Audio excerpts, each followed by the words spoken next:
So hello everyone, welcome to my YouTube channel.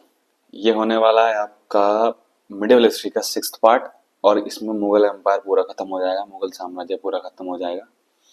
तो बिना time waste करे start करते हैं। आई होप कि आपने सब रिवीजन करा होगा सारा।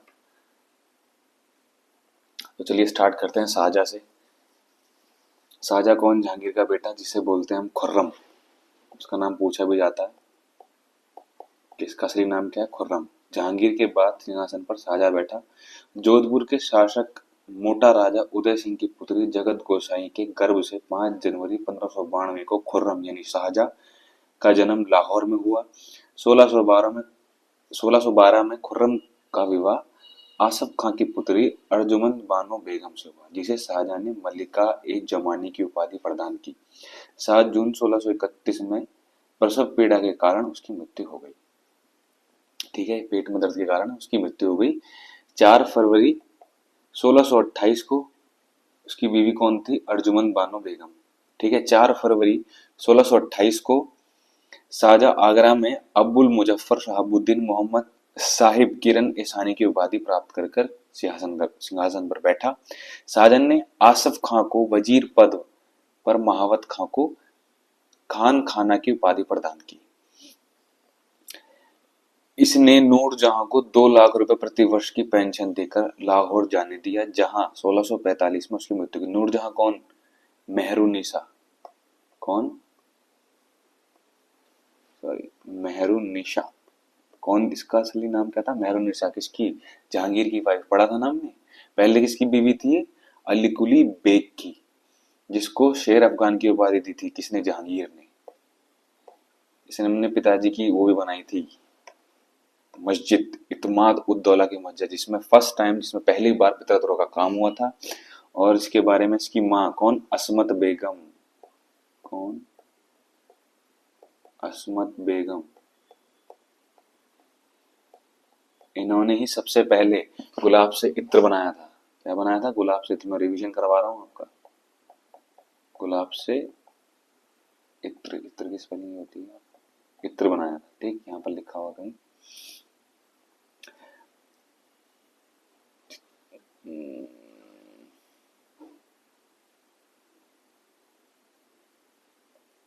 ये गुलाब से, हाँ, इत्र निकालने की विधि जो खोजी थी सबसे पहले इन्होंने ही खोजी थी।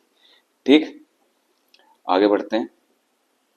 अपनी बेगम मुमताज महल की याद में शाहजहाँ ने ताजमहल का निर्माण आगरा से उसकी कब्र के ऊपर करवाया। उस्ताद ईशा के ताजमहल के रूपरेखा थे। सॉरी, उस्ताद ईशा ने ताजमहल की रूपरेखा तैयार करी। जो आर्किटेक्चर थे वो उस्ताद ईशा थे। और निर्माण करने वाले जो स्थापत्य कलाकार, जो मिस्त्री थे, वो कौन थे? उस्ताद अहमद लाहौरी। ठीक है।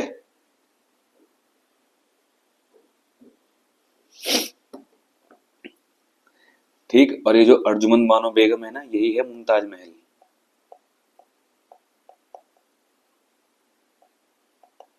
यही है मुमताज महल। इनका असली नाम पूछे तो मुमताज, सॉरी, असली नाम ये है अर्जुमंद बानो बेगम। मुमताज महल का असली नाम पूछा जाए तो क्या है? अर्जुमंद बानो बेगम, जिनकी याद में शाहजहाँ ने क्या बनवाई थी? क्या बनवाया था? ताजमहल। इसके आर्किटेक्चर कौन थे? उस्ताद ईशा। और जो जो भाई इतना बड़ा काम कौन करेगा? जैसे मैंने आपको बाबर के टाइम पर भी याद करवाया था कि उसके जो एक्सपर्ट थे तोप चलाने के लिए, तोप चलाने वाले एक्सपर्ट थे, जो सबसे पहले तोप बाबर ही लाया था। ठीक। और जो उसके तोप चलाने वाले एक्सपर्ट थे, उसमें जो एक था उसका नाम क्या था? उस्ताद अली। और दूसरा कौन था? मुस्तफा। मुस्तफा मैंने आपसे गेम से रिलेटेड करवाया था। तो इसमें भी भाई जो वो बनाने वाला होगा वो उस्ताद ही होगा, ईशा। ठीक है। ऐसा ईशा यानी ऐसा था, ऐसा ऐसी इमारत बनाई, ऐसी आर्किटेक्चर दिया उसने ताजमहल को कि वो आज 7वें अजूबे के नाम से जाना जाता है। ईशा ऐसा बनाया, ऐसे याद करना। और उस्ताद लाहौरी, ये मोमडन थे तो लाहौर से याद कर लेना, लाहौरी बनाने वाले। मयूर सिंहासन का निर्माण, ये इंपॉर्टेंट है। मयूर सिंहासन। ठीक, अभी जो बताया वो भी इंपॉर्टेंट है। जो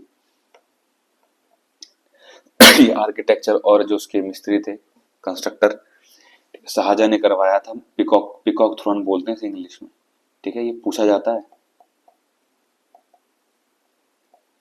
पिकॉक थ्रोन पूछा जाता है। ये पिकॉक थ्रोन किसने बनवाया था? ये शाहजहां ने। और इसको बनाने वाला कौन था? बेबादल खां। भाई पीकॉक क्या है? मयूर यानी पीकॉक। ये कहाँ उड़ता है? बादल में उड़ेगा तो कोई पक्षी बादल में उड़ेगा, तो इसे बनाने वाला कौन हुआ? बेबादल खां। बादशाह के सिंहासन के पीछे पित्रादुरा। पित्रादुरा बताया था ना, क्या था पित्रादुरा? रिवीजन करवा दे रहा हूं मैं।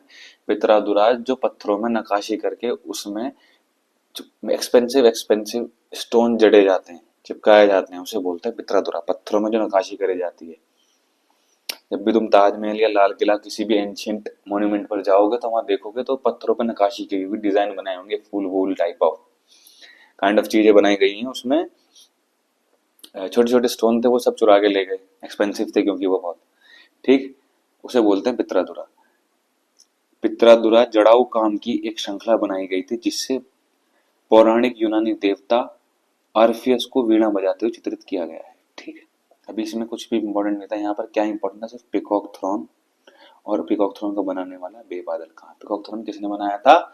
शाहजहां ने। बाद में इसे चुरा के ले जाएंगे, बाद में फिर जिक्र होगा इसका। पित्रादुरा जब संगमरमर या बलुआ पत्थर से नकाशी किए गए खुदाई में रखे गए रंगीन सख्त पत्थर सुंदर अलंकृत पैटर्न बनाता है तो उसे ही पित्रादुरा कहा जाता है। ठीक है, समझ में आ गया पित्रादुरा क्या है? पूछा जाता है, ये इंपॉर्टेंट है पित्रादुरा। शाहजहां के शासनकाल को स्थापत्य कला का स्वर्णकाल कहा जाता है। जैसे हिंदी साहित्य का स्वर्णकाल कहा जाता है अकबर के काल को, ऐसे ही स्थापत्य कला यानी जिसमें बड़ी बड़ी इमारतें बना हो, ये है ना। स्थापत्य कलाकार कौन था? बनाने वाला कंस्ट्रक्टर कौन था? उस्ताद अहमद लाहौरी। ठीक, तो स्थापत्य कला जो जिसके टाइम पर अच्छी अच्छी इमारत बनी हो, तो इसे याद कैसे करोगे? किसको कहा जाएगा स्थापत्य कला के स्वर्ण? स्थापत्य कला का स्वर्णकाल किसी काल को कहा जाएगा? शाहजहां, क्योंकि सबसे सुंदर इमारत उसी के टाइम पर बनी है। कौन सी? ताजमहल कहा जाता है। शाहजहां द्वारा बनाई गई प्रमुख इमारतें दिल्ली का लाल किला, दीवाने आम, दीवाने खास, दिल्ली की जामा मस्जिद, आगरा की मोती मस्जिद, ताजमहल एवं लाहौर किला स्थित शीश महल। ठीक है, और ये आगे तुम्हें दिखाई देगा जामा मस्जिद के बारे में, अगर आगे नहीं भी हो, ये न्यू बुक है शायद इसमें हो, पुरानी बुक में नहीं था। आगरा की जो जामा मस्जिद है, आगरा की जामा मस्जिद मस्जिद जो है वो बनाई है जहांआरा ने, शाहजहां की पुत्री ने। और दिल्ली की जामा मस्जिद किसने बनाई है? दिल्ली की जामा मस्जिद किसने बनाई है? शाहजहां ने, किसने बनाई? ठीक है, शाहजहां, शाहजहां, शाह शाहजहां ने। ठीक, आगे बढ़ते हैं। हुमायूं की मकबरे को ताजमहल का पूर्ववर्ती माना जाता है। इट मीन्स के जो उसका आर्किटेक्चर है, जो उसकी आकृति है, उसको देखते हुए काइंड ऑफ उसकी कॉपी, उसकी शेडो थोड़ी सी ताजमहल में दिखती है। अगर आप हुमायूं टॉम देखा हो किसी ने जो दिल्ली में, वो। ठीक है, तो हुमायूं टॉम किसने बनवाया था? अकबर ने। ठीक, ये भी याद कर लेना, हुमायूं टॉम किसने बनवाया? अकबर ने। शाहजहां ने 1632 में अहमदनगर को मुगल साम्राज्य में मिला लिया, इतना इंपॉर्टेंट नहीं है। शाहजहां ने 1638 में अपनी राजधानी को आगरा से दिल्ली लाने के लिए यमुना नदी के दाहिने तट पर शाहजहानाबाद की स्थापना नींव डाली। शाहजहानाबाद ऐसे भी याद हो जाएगा, शाहजहां के नाम से शाहजहानाबाद। किसने बनाया होगा? शाहजहां ने बनाया होगा। आगरा की जामा मस्जिद का निर्माण किसने कराया था? शाहजहां की पुत्री जहांआरा ने। देखो लिखा हुआ है इसमें। शाहजहां ने शादी भी करी थी जहांआरा से, अपनी ही बेटी से।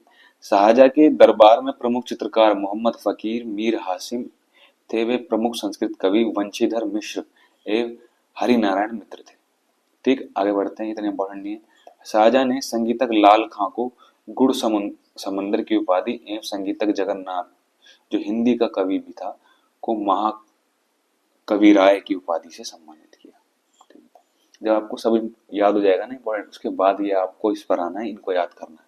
इनसे भी तक कोई क्वेश्चन बना नहीं है, गया भी हो तो मुझे एग्जैक्टली कितने सारे क्वेश्चन होते हैं जीएस में, जो मैं बोलूँ ज्यादा इंपॉर्टेंट है, आपको सिर्फ उस पर फोकस करना है। नेक्स्ट पॉइंट पढ़ते हैं। शाहजहां के पुत्रों में दारा सिक्को सर्वाधिक विद्वान था। ठीक है, इसने भागवत गीता, योग, वशिष्ठ, उपनिषद एवं रामायण का अनुवाद फारसी में करवाया था। तो ऐसा कौन सा सुल्तान का बेटा था जिसने रामायण, भागवत गीता, योग वशिष्ठ उपनिषदों का, रामायण या फिर इन सब का अनुवाद फारसी में करवाया था कौन था? दारा सिकों। इसे किंग ऑफ लॉफ्टी फॉर्चून भी कहा जाता है, शाह बुलंद इकबाल। ठीक, इसने सर ए अकबर नाम से उपनिषदों का अनुवाद करवाया था। दारा सिक्खो कादरी सिलसिले के मुल्ला शाह बदख्शी का शिष्य था। फ्रांसवा बर्नियर द्वारा सिखों का चिकित्सक था। ठीक, बर्नियर जो था वो सिखों का चिकित्सक था, यानी डॉक्टर। शाहजहां की पुत्री जहां आरा ने शेख मुअज्जुद्दीन चिश्ती की जीवनी मुन्नीस अल अरवा नाम से लिखी। इसे याद कर लेना। तो जहां आरा ने जो बुक लिखी थी उसका नाम क्या था? मुन्नीस अल अरवा। किसके ऊपर लिखी थी वो? मुइनुद्दीन चिश्ती। जहां आरा मुल्ला शाह बदख्शी की शिष्य थी। वो ये जिसका दारा सिक्को भी आई थिंक इसका ही शिष्य था। मुल्ला शाह बदख्शी भी नाम भी आया था। ये रहा नाम। ये दोनों इसी के शिष्य थे। इतना ज्यादा इंपॉर्टेंट नहीं है स्टिल।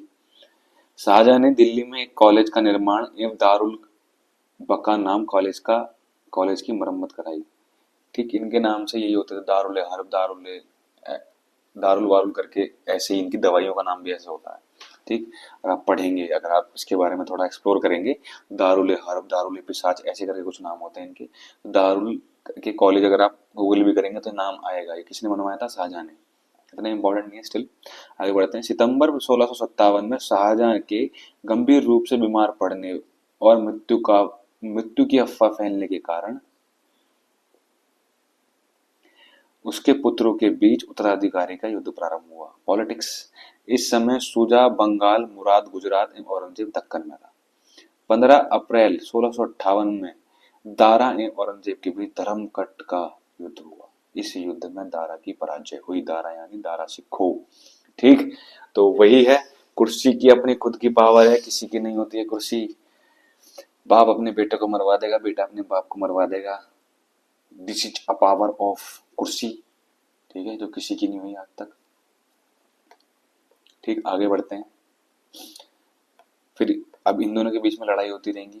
स्वामुगढ़ का युद्ध 29 मई 1658 को दारा एवं औरंगजेब के बीच हुआ। इस युद्ध में भी दारा सिक्को हारा। उत्तराधिकारी का अंतिम युद्ध देवराय घाटी का मार्च 1659 को हुआ। इस युद्ध में दारा की पराजित होने पर उसे इस्लाम धर्म की अवहेलना करने के अपराध में 30 अगस्त 1659 को उसकी हत्या कर दी गई। दारा सिक्खों ने अपनी निर्वासित जीवन अलवर राजस्थान के कंकबाड़ी किला में बिताया। इस किले का निर्माण जयसिंह द्वितीय ने किया था। यहाँ पर कुछ इंपॉर्टेंट नहीं है, बस ये है कि दारा सिक्खों के बीच में अगर ये पूछी भी जाएगी तो फाइट पूछी जाएगी इन दोनों के बीच में। धर्म कट के युद्ध किसके बीच में हुआ था? दारा सिक्खों और औरंगजेब के बीच में। ठीक, ये बहुत इंटेलिजेंट था। इसे शाहजहां को शाह बुलंद Iqbal, king of Lofty Fortune के रूप में दारा सिक्खो जाना जाता है। ठीक, 18 जून 1658 को औरंगजेब ने शाहजहां को बंदी बना लिया। आगरा के किले में अपने कैदी जीवन के 8वें वर्ष अर्थात 22 जनवरी 1666 को 74 वर्ष की अवस्था में शाहजहां की मृत्यु हो गई। इसको कैदी क्यों बनाया था? इसने इतना पैसा लगा दिया था औरंगजेब इतना पैसा लगा दिया था ताजमहल पर कि इसे बंदी बनाना पड़ा। जल्दी से रिवीजन करें, मैं एक पानी पी लेता हूँ।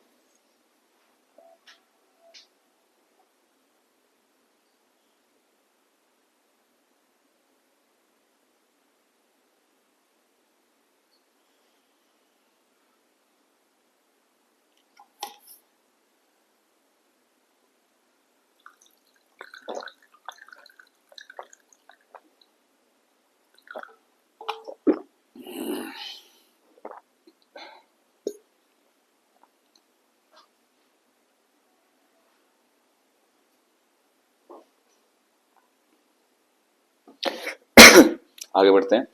औरंगजेब 1658 से 1707। अब औरंगजेब का कार्यकाल खत्म होता है। आज मुगल एम्पायर, मुगल साम्राज्य पूरा खत्म हो जाएगा। जो जो मैंने बोला याद करना, सिर्फ आपको वो याद करना है, ज्यादा लोड नहीं लेना। देखो कितनी जल्दी खत्म हो गई। मिडिल हिस्ट्री आपकी खत्म होने वाली है पूरी। दिल्ली सल्तनत कवर हो गई, मुगल खत्म हो गया, इसके बाद एक मराठा बचेंगे और इनके मुगल के पतन का कारण मराठा हैं।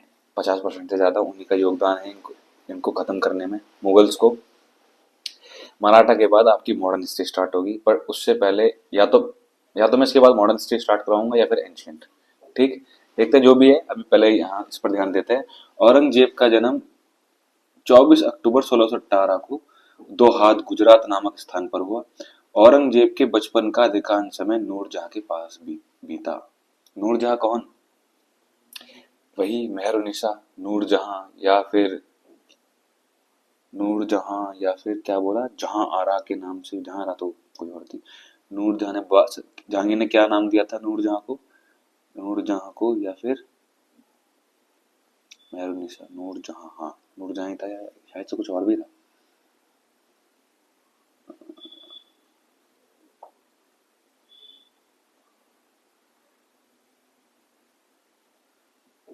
नूरजहां ही देख लो अभी। मेहरुनिसा, ठीक। जहां तो ये थी शाहजहां की बेटी।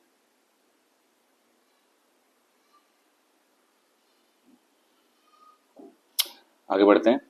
औरंगजेब के बचपन का अधिकांश समय नूरजहां यानी जहांगीर की बीवी के पास बीता। 18 मई 1637 को फारस के राजघराने की दिलरास बानो बेगम के साथ औरंगजेब का निकाह हुआ। ठीक। औरंगजेब की पत्नी कौन? दिलरास बानो बेगम। आगरा पर कब्जा कर जल्दबाजी में औरंगजेब ने अपना राज्याभिषेक अब्दुल मुजफ्फर मुद्दीन मोहम्मद औरंगजेब बहादुर आलमगीर बादशाह गाजी की उपाधि से 31 जुलाई 1658 को करवाया। देवराय के युद्ध में सफल होने के बाद 1500 मई 1659 को औरंगजेब ने दिल्ली में प्रवेश किया और शाहजहां के शानदार महल में 5 जून 1659 को दूसरी बार राज्याभिषेक करवाया। ये ना देवराय का घाटी का युद्ध कब हुआ था? 1659 में, दारा सिक्कोर के बीच। ठीक, ये कुर्सी की लड़ाई चल रही थी शाहजहां के दोनों बेटों के बीच में। औरंगजेब के गुरु कौन थे? मीर मोहम्मद हकीम। कौन थे? हकीम। अगर गुरु पूछे भी जाए तो मीर मोहम्मद हकीम। इसको हकीम की जरूरत थी क्यों? औरंगजेब सन की टाइप था, इसने बहुत ज्यादा एट्रोसिटी करी, बहुत ज्यादा इस्लाम धर्म को कबूल करवाना फोर्सफुली, और मंदिर तोड़वाए इसने बहुत, ये सब। ठीक, तो इसलिए ने बहुत ज्यादा एट्रोसिटीज करी थी, बहुत ज्यादा वियोलेंस करा था, तो इस वजह से ये करना चाहिए, हकीम की जरूरत थी, ऐसे रिलेट कर लेना। औरंगजेब सुन्नी धर्म को मानता था, ये भी पूछ लेंगे। सुन्नी धर्म को मानता था, कौन से धर्म को माना? क्योंकि औरंगजेब ऐसा था, कट्टर मुसलमान से बोलता है। इसे जिंदा पीर इसलिए कहते थे क्योंकि ये 5 टाइम की नमाज पढ़ता था। जिंदा पीर, मुगल साम्राज्य में जिंदा पीर किसको कहा जाता है, या फिर निम्न में से जिंदा पीर किसको कहा जाता था? औरंगजेब को। जयसिंह एवं शिवाजी के बीच पुरंदर की संधि 22 जून 1665 को संपन्न हुई। इम्पोर्टेंट, पुरंदर की संधि कब हुई? 1665। किस किस के बीच में हुई? जयसिंह और शिवाजी। जयसिंह किसकी साइड से था? औरंगजेब की साइड से। ठीक, ये इंपॉर्टेंट है बहुत ज्यादा। पुरंदर की संधि आगे भी जिक्र मिलेगा इसका मराठाओं में। नेक्स्ट पॉइंट, मई 1666 को आगरा के किले के दीवान ए आम में औरंगजेब के समक्ष शिवाजी उपस्थित हुए। यहाँ शिवाजी को कैद कर जयपुर भवन में रखा गया। इस्लाम नहीं स्वीकार करने के कारण सिखों के 9वें गुरु तेग बहादुर की हत्या औरंगजेब ने 1675 में दिल्ली में करवा दी थी। अब मैं आपसे क्वेश्चन पूछता हूँ, सिखों के 5वें गुरु को किसने मरवाया था? जल्दी से बताओ, किसने मरवाया था? जहांगीर ने। क्यों? क्योंकि उसके बेटे खुसरो खां का साथ दिया था सिखों के 5वें गुरु अर्जुन देव ने, जब उसने अपने पिता के खिलाफ विद्रोह करा था। ठीक, ऐसे ही ये पूछ लेंगे, सिखों के 9वें गुरु तेग बहादुर की हत्या किसने करवाई थी? किस मुगल एम्पायर ने करवाई थी? किस मुगल सुल्तान ने करवाई थी? औरंगजेब ने। औरंगजेब ने 1679 में जजिया कर को पुनः लागू किया। अब मैं आपसे फिर रिवीजन करवाता हूँ। जजिया कर सबसे पहले कौन लाया? मोहम्मद बिन कासिम। जजिया कर किस पे लगाया जाता है? नॉन मुस्लिम्स पर। एक्सेप्शन क्या है? अपवाद क्या है? महिलाओं पर, बच्चों पर, बूढ़ों पर, विकलांग पर और ब्राह्मणों पर जजिया कर नहीं लगाया जाता। जजिया कर ब्राह्मणों पर सर्वप्रथम किसने लगाया? फिरोज शाह तुगलक ने। जजिया कर समाप्त किसने करा? अकबर ने। पुनः दोबारा जजिया कर किसने लगाया? औरंगजेब ने। ठीक है, अब ये जजिया कर के बारे में मैंने सब कुछ बता दिया पहले से ही, आप खुद पढ़ेंगे, मैंने पहले से बता दिया, पुराने लूसेंट पर नहीं था ये। औरंगजेब ने बीबी का मकबरे का निर्माण 1679 में औरंगाबाद महाराष्ट्र में करवाया। इंपॉर्टेंट, बीबी के मकबरे का निर्माण किसने कराया? औरंगजेब ने। ठीक, आगे बढ़ते हैं। औरंगजेब के समय हुए जाट युद्धों का नेतृत्व गोकुला एवं राजा राम ने किया था। 1670 में तिलपत की लड़ाई में जाट परास्त हुए। तो औरंगजेब और जाटों के बीच जो लड़ाई हुई थी,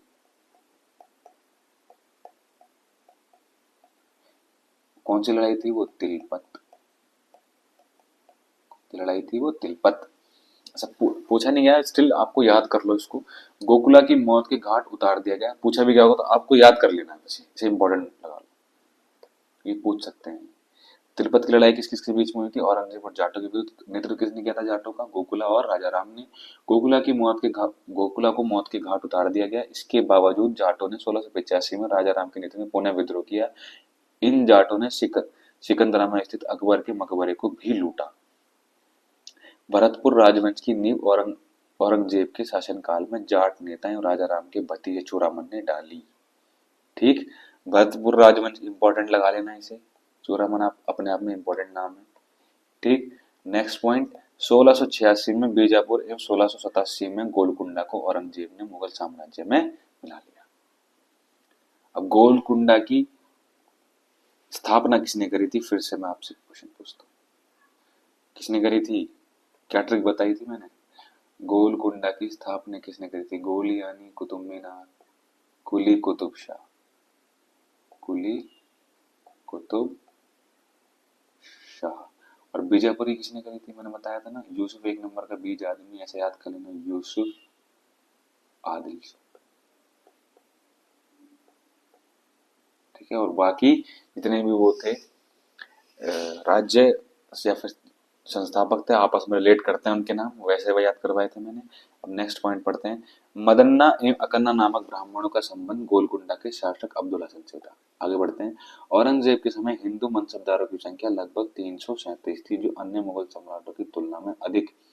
औरंगजेब सर्वाधिक हिंदू अधिकारियों के नियुक्त करने वाला मुगल सम्राट था। इसे इंपॉर्टेंट कर लेना, क्योंकि ये दिमाग में आपके कभी आएगा नहीं। आपको मैंने बताया था सबसे ज्यादा जो सॉफ्ट कॉर्नर दिखाया जाता है वो अकबर के कार्यकाल में दिखाया जाता है हिंदुओं के लिए। औरंगजेब दिमाग में आएगा नहीं। अगर आप वो क्वेश्चन पूछ लिया कि सबसे ज्यादा हिंदू हिंदू अधिकारियों की नियुक्ति किस मुगल सम्राट ने करी, तो आप 100%, अगर जिसने नहीं पढ़ा वो अकबर लगाएंगे, तो आपको लगाना क्या है? असली राइट आंसर क्या होगा? औरंगजेब। ठीक है, औरंगजेब का पुत्र अकबर, औरंगजेब के पुत्र का नाम भी अकबर था। एक पुत्र का नाम ने दुर्गदास के बहकावे में आकर अपने पिता के खिलाफ विद्रोह किया, जैसे खुसरो खान ने किया था जहांगीर के पिता खुसरो ने। औरंगजेब ने कुरान को अपने शासन का आधार बनाया। इसने सिक्के पर कलमा खुदवाना, नवरोज को त्योहार बनाना, भांग की खेती करना, गाना बजाना, जरों का दर्शन, तुलादान प्रथा के सम्राट को उसके जन्मदिन पर सोने, चांदी तथा अन्य वस्तुओं से तोलने का प्रथा थी। हिंदू राजाओं के माथे पर अपने हाथ से तिलक लगाना, जिसे अकबर ने प्रारंभ किया था। सती प्रथा आदि पर प्रतिबंध लगा दिया। वैश्याओं की शादी करने अथवा देश छोड़ने के आदेश दिए और दरबार में होली, दिवाली आदि त्योहार मनाने पर प्रतिबंध लगा दिया। तो ऐसे काम कौन कर सकता है? जो काइंड ऑफ बहुत ही क्रूअल डिक्टेटर होगा। सबसे क्रूअल डिक्टेटर में औरंगजेब का ही नाम आता है। तो ये सब यही कर सकता है, इंपॉर्टेंट लगा लेना। ऐसे काम कौन करेगा? औरंगजेब। ठीक है, जरूरी नहीं है मैं जिस पर हाईलाइट नहीं कर रहा हूँ वो इंपॉर्टेंट नहीं है, जो मैं बोल रहा हूँ इंपॉर्टेंट है वो इंपॉर्टेंट है, और जो मैं ऐसे ही बता रहा हूँ इसमें ज्यादा इंपॉर्टेंट है उसे याद नहीं करना है। मैं 100 बार रिपीट करता हूँ ये किसी भी लेक्चर में ये बात। औरंगजेब के दरबार में संगीत पर पाबंदी लगा दी थी तथा सरकारी संगीतकों को अवकाश दे दिया गया। भारतीय शास्त्रीय संगीत पर फारसी में सबसे अधिक पुस्तकें औरंगजेब के ही शासनकाल में लिखी गई। अब गाना बजाना बंद कर दिया, इसे कैसे याद करेंगे? सबसे ज्यादा फारसी में जो भारतीय शास्त्रीय संगीत का फारसी में सबसे अधिक पुस्तकों का औरंगजेब के शासनकाल में लिखी गई। किसके शासनकाल में लिखी गई भाई? जब अब गाना बजाना बंद कर दिया तो आदमी बोर होगा तो लिखेगा ही, ऐसे रिलेट करके याद कर लेना। औरंगजेब स्वयं वीणा बजाने में दक्ष था, मतलब वो वीणा बजाता था। अकबर कौन सा म्यूजिकल इंस्ट्रूमेंट प्ले करता था? कौन सा? नगाड़ा। ऐसा औरंगजेब कौन सा बजाता था? वीणा। इसे इंपॉर्टेंट हाईलाइट कर लेना। Next point. औरंगजेब ने 1665 में हिंदू मंदिरों को तोड़ने का आदेश दिया। इसके शासनकाल में तोड़े गए प्रमुख मंदिर पाटन का सोमनाथ का मंदिर, बनारस का विश्वनाथ मंदिर, जो काशी विश्वनाथ ज्ञानवापी मस्जिद जिसे बोलते हैं, वीर सिंह देव द्वारा जहांगीर कालम मथुरा में निर्मित केशव देव राय मंदिर थे।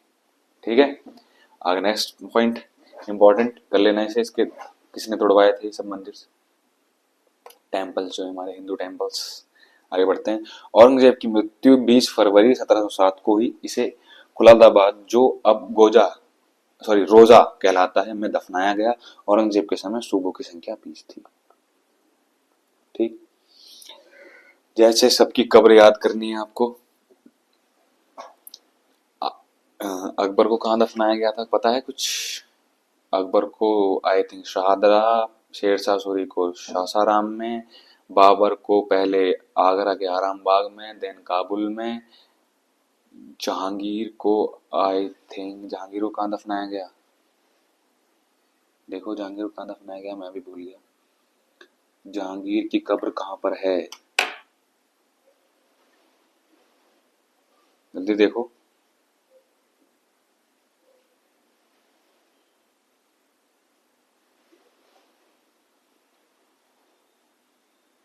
हाँ सॉरी, लाहौर में है जहांगीर की कब्र। और शाहजहाँ की कहाँ पर है,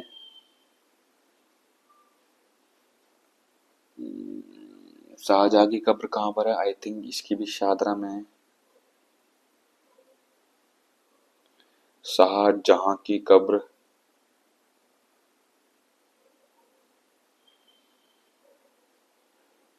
शाहजहाँ का मकबरा, चलो ढूंढ लेना आप। नेक्स्ट आगे बढ़ते हैं। हम्म, औरंगजेब दारुल हर्ब यानी काफिरों का देश को दारुल इस्लाम का देश में परिवर्तन करने का अपना महत्वपूर्ण लक्ष्य मानता था। औरंगजेब के शासनकाल में मुगल सेना का सर्वाधिक हिंदू सेनापति थे, इसे अभी बताया था, इसे हाईलाइट कर लेना। फ्रांसीसी यात्री फ्रांकोइस बर्नियर औरंगजेब के चिकित्सक थे। ठीक है, इतने इंपॉर्टेंट नहीं है। आगे बढ़ते हैं। आगे बढ़ने से पहले यहाँ मैं ये बताऊंगा, आपका मुगल एम्पायर, मुगल साम्राज्य पूरा खत्म। ठीक, आप पहले ये ढूंढ लेना कि शाहजहाँ का मकबरा कहाँ है। ठीक, आगरा में ही आई थिंक, मुमताज की साइड में ही होगा। ठीक, आगे बढ़ते हैं। अब यहाँ जो मुगल शासन व्यवस्था थी उसमें थोड़े बहुत इंपॉर्टेंट फैक्ट मिलते हैं, उन्हें उन्हें पढ़ लेते हैं। जो मैं बोलूँ हाईलाइट करना, सिर्फ वो हाईलाइट करना, मैं सिर्फ पढ़ूंगा आपके लिए, रीड करूंगा। मुगल एम्पायर खत्म हो चुका है, उसके बाद हम करेंगे मराठा साम्राज्य। इसमें भी कुछ कुछ इंपॉर्टेंट चीजें हैं। मंत्री मुगल शासन व्यवस्था, जो उनकी जो पॉल पॉलिटिक्स चलाने की जो नीति थी, जो उनका मैनेजमेंट था, उसे पढ़ेंगे हम। मंत्री मंत्री परिषद को विजारत कहा जाता था। बाबर के शासनकाल में वजीर पद काफी महत्वपूर्ण था। सम्राट के बाद शासन के कार्यों को संचालित करने वाला सबसे महत्वपूर्ण अधिकारी वकील था, जिसके कर्तव्य को अकबर ने दीवान, मीर बख्शी, शर्द और शर्द व अमीर समन में विभाजित कर दिया। कुछ इंपॉर्टेंट नहीं अभी यहाँ पर। औरंगजेब के समय में असद खान ने सर्वाधिक 31 वर्ष तक दीवान पद पर कार्य किया। मीर बख्शी द्वारा सरकत नाम के पत्र पर हस्ताक्षर के बाद ही सेना को हर महीने वेतन मिल जाता पाता था। जब कभी सर्द न्याय विभाग के प्रमुख का कार्य था, तब उसे काजी कहा जाता था। कुछ भी इम्पोर्टेंट नहीं है। लगानहीन भूमि का शब्द कहा करता था। सम्राट के घरेलू विभागों का प्रधान मीर समा कहलाता था। कुछ इम्पोर्टेंट नहीं है। सूचना व गुप्तचर विभाग का प्रधान दरोगा एक डाक चौकी कहलाता था। शरीयत के प्रतिकूल कार्य करने वाले को रोकना आम जनता के दुष्चरित्रता से बचाने का कार्य मुहत्सिब नामक अधिकारी करता था। प्रशासन की दृष्टि से मुगल साम्राज्य का बंटवारा सूबों में, सूबों का सरकार में, सरकार का परगाना या महल में, महल का जिला या दस्तूर में, और दस्तूर ग्राम में बटे थे। प्रशासन की सबसे छोटी इकाई क्या थी? ग्राम। ये पूछ भी लेंगे। प्रशासन की सबसे छोटी इकाई क्या थी? ग्राम। क्या थी? ग्राम। किसे मावदा या धी कहते थे? ये इंपॉर्टेंट नहीं है, बस ये पूछेंगे तो ये पूछेंगे प्रशासन की सबसे छोटी इकाई किसको कहते थे? ग्राम को।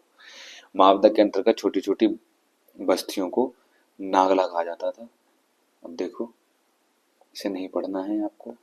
आगे बढ़ते हैं। शाहजहाँ के शासनकाल में सरकार एवं परगाना के मध्य चकला नाम की एक नई इकाई की स्थापना की गई थी।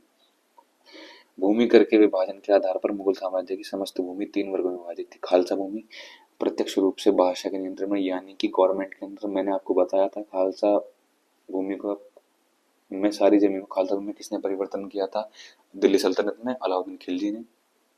जागीर भूमि यानी इसका डायरेक्ट इस पर सरकार का कंट्रोल होगा, सरकार यानी पीएम का। पीएम कौन होता है उस टाइम? पीएम कौन होगा? सुल्तान होगा जो वहाँ राज कर रहा होगा।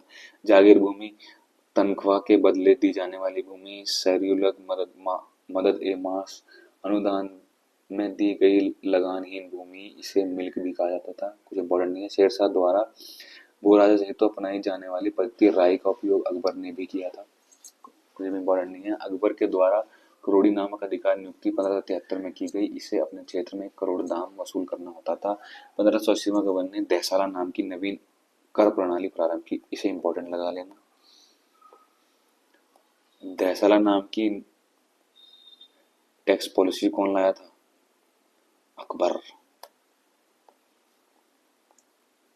ठीक है, टैक्स आते ही हम दहशत में बैठ जाते हैं, तो देहसाला कौन लाया था? अकबर। ऐसे याद कर लेना। इसी व्यवस्था के अंतर्गत भूमि को 4 भागों में विभाजित किया गया था। 1570 से 1571 में टोडरमल ने खालसा भूमि पर भू राजस्व की नवीन प्रणाली जब्ता प्रारंभ की। टोडरमल अपने आप में इंपॉर्टेंट है, ये फाइनेंशियल मिनिस्टर था इनके टाइम में, सब इकोनॉमिस्ट बोलते हैं जिसे। आई थिंक, बिल्कुल अगर मैं ठीक हूं तो एक बार आप एक्सप्लोर कर लेना। इसने कर निर्धारण की दो श्रेणी थी एक को तख्शीस एवं दूसरे को तहसील कहते थे। हाँ, कि फाइनेंशियल वो था इनका फाइनेंशियल एडवाइजर, या बोल सकते हैं फाइनेंशियल इकोनॉमिस्ट बोल सकते हैं, बहुत अच्छा था उस टाइम पर। औरंगजेब ने अपने शासनकाल में नस्क प्रणाली को अपनाया और भू राजस्व की राशि को उपज का आधा कर दिया। ये कुछ इंपॉर्टेंट है। मुगल काल में कृषक 3 वर्गों में विभाजित थे। कुछ इंपॉर्टेंट नहीं भी है, यहाँ से पढ़ते हैं। मुगल काल में नील उत्पादक से के प्रसिद्ध केंद्र थे आगरा, भरतपुर के बयाना तथा गुजरात में सरखेज। सबसे उत्तम प्रकार का नील बयाना क्षेत्र एवं सरखेज में पैदा होता था। अफीम मुख्यतः मालवा एवं बिहार में होता था। शोरा उत्पादन का प्रमुख केंद्र बिहार था। कपड़ा उद्योग के अंतर्गत ददनी प्रथा का प्रचलन था। इसका तात्पर्य कारीगरों के को अग्रिम भुगतान से था। ठीक, अभी तक कुछ इंपॉर्टेंट नहीं मिला, इंपॉर्टेंट था मैंने बता दिया। उत्तम श्रेणी का ऊनी वस्त्र को शाल कश्मीर तथा लाहौर में तैयार होता था। देखो आते हैं ना, आपकी गली में भी आते होंगे शाल वाले करके, ऐसे कुछ आते हैं, वो लाहौर से आता है, कश्मीर से आता है, कश्मीर या फिर लाहौर में।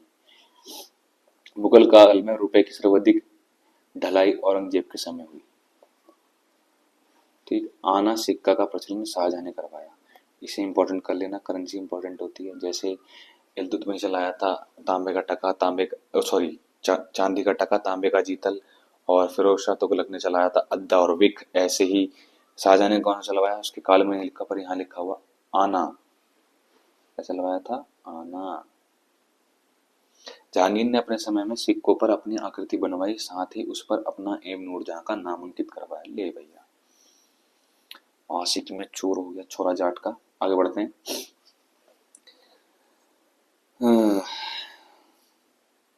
ये लगान वसूल करने वाली व्यवस्थाएं कुछ। सबसे बड़ा सिक्का सशंभ सोने का था। सबसे बड़ा सिक्का कौन सा था? सशंभ। स्वर्ण का सबसे प्रचलित सिक्का इलाही था। इसे इंपॉर्टेंट कर लेना। सबसे प्रचलित स्वर्ण सिक्का कौन सा था? इलाही। सबसे बड़ा सिक्का कौन सा था? सशंभ। आगे बढ़ते हैं। मुगल कालीन अर्थव्यवस्था का आधार चांदी का रुपया था। इसे हाईलाइट कर लेना, करोगे भी तो इतना ज्यादा इंपॉर्टेंट है, बट स्टिल इसमें ऐसा कुछ मिल नहीं रहा है, तो इसमें मैं आपको बस रीड कर रहा हूँ आपके लिए। दस्तक व्यवसाय परमिट था। दैनिक लेन देन के लिए तांबे के दाम का प्रयोग होता था। 1 रुपए में 40 दाम होते थे। मुगल सेना 4 भागों में विभाजित थी: पैदल सेना, घुड़सवार सेना, तोपखाने और हाथी सेना। मुगल कालीन सैन्य व्यवस्था पूर्णतः मनसबदारी प्रथा पर आधारित थी। इसे अकबर ने प्रारंभ किया था। मनसबदारी प्रथा किसने स्टार्ट करी थी? अकबर ने ही। इसे काल में पढ़ाया था मैंने, मनसबदारी प्रथा किसने स्टार्ट करी थी? अकबर ने। इंपॉर्टेंट लगा लेना इसे, यहाँ भी आ गया है। 10 से 500 तक मनसब प्राप्त करने वाले मनसबदार, 500 से 2500 तक मनसब प्राप्त करने वाले उमरा एवं 2500 से ऊपर एक मनसब प्राप्त करने वाले अमीर आजम कहलाते थे। ठीक, ये salary based for officer type कहते हैं ना, ग्रेड पे, उस हिसाब से ये नाम रखे गए हैं। जात में व्यक्ति के वेतन एवं प्रतिष्ठा का ज्ञान होता था। सवार, बच्चे, घुड़सवार, दस्तों की संख्या का ज्ञान होता था।